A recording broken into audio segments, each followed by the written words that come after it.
오늘의 말씀은 시편 34편 8절에서 10절입니다. 본문에서 다윗은 아비멜렉 앞에서 미친 채 하다가 쫓겨나는 수모를 겪는 중에 하나님의 선하심을 맛보았다고 고백하면서 하나님께 피하고 하나님을 경외하며 하나님을 찾을 것을 강권하고 있습니다. 오늘은 힘들고 어려운 일상을 걸어가는 우리가 다윗의 권면을 따라서 하나님의 선하심을 맛보는 방법을 함께 나누도록 하겠습니다. 가드왕 아기스의 입장에서 다윗은 골리앗을 죽인 원수이며 숙적이었습니다. 그렇기 때문에 블레셋 사람들은 다윗을 분명히 기억하고 알아보았어요. 또 그들의 손안에 다윗은 완전히 제압당한 상태였습니다. 그러니 미친 채 하기라도 했어야만 하는 상황이었지요. 사람의 눈으로 보기에는 다윗이 기가 막힌 기지를 발휘하여 위기를 모면한 것으로 여길 수 있겠지만 당사자인 다윗은 하나님께서 지키시고 보호하셨다는 믿음을 고백하지 않을 수 없는 사건입니다. 블레셋 가드왕 아기스의 땅으로 도망쳤다는 것, 이건 곰을 피하겠다고 호랑이 굴로 들어간 격입니다. 왜냐하면 가드라는 곳이 다윗이 죽인 골리앗의 고향이거든요. 가드왕 아기스와 그 신하들은 바보가 아닙니다. 여전히 가드의 모든 사람들은 골리앗의 죽음을 기억하고 철천지 원수 다윗을 알아보았습니다. 여러분이 만약 가드왕 아기스라면 어떻게 하시겠어요? 한 집 걸러 한 집에 다윗 때문에 형제와 부모, 자녀를 잃은 가족들이 수두룩합니다. 우리 집 막내가 골리앗 죽을 때 같이 죽었고 옆집 순이도 남편이 다윗의 군대에 죽어서 과부가 되었고 어릴 때 같이 소꿉장난했던 뒷집 철수 오빠도 전부 다윗 저 인간 때문에 죽은 거예요. 그럼 어떻게 할까요? 오늘 시편 34편 표제가 다윗이 아비멜렉 앞에서 미친 채 하다가 쫓겨나서 지은 시라고 되어 있는데 가드왕 아기스 입장에서 다윗이 진짜 미쳤든 미친 척을 하든 그게 상관이 있을까요?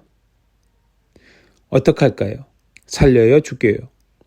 아기스 왕 입장에서 미친놈 죽일 필요도 없겠지만 사실 살려둘 필요도 없습니다. 미쳤으면 미쳤으니까 죽이고 안 미쳤으면 철천지 원수니까 죽여야 할 거예요. 죽여도 시원찮을 그 상황에 아기스가 예상 밖의 반응을 보입니다. 내 집에 왜 미친놈을 들이냐? 야, 저거 갖다 치워. 이걸 어떻게 이해할 수 있을까요?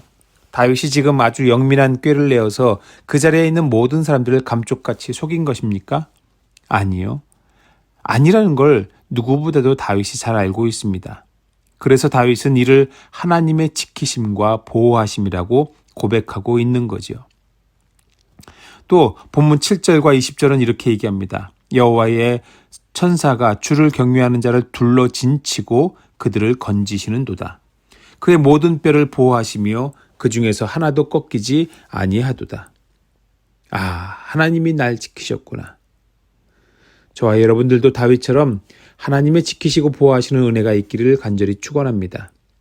저와 여러분이 살아가면서 만나는 인간관계, 상황, 건강, 경제적인 문제가 적들의 공격처럼 다가올 때에 하나님께서 그로부터 지키시고 보호하시기를 축원합니다.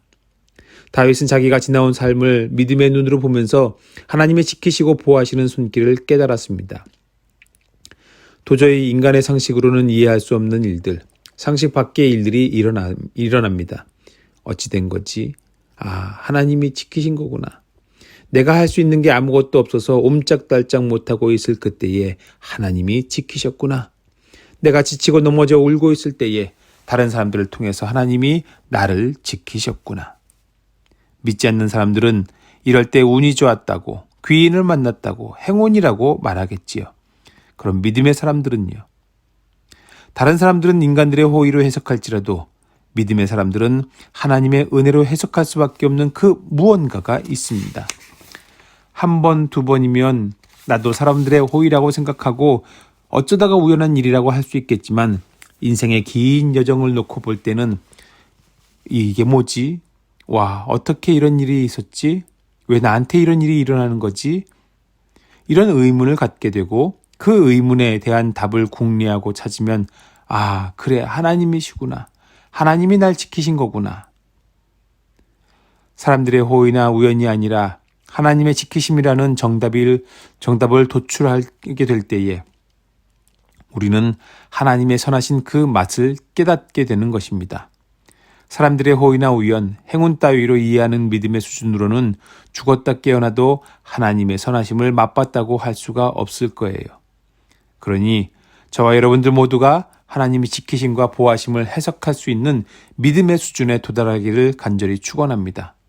우리를 둘러싼 모든 상황과 사건과 인물들을 통해 하나님께서 어떻게 나를 지키시는지 꿰뚫어 보는 지혜 얻으시기를 간절히 소망합니다.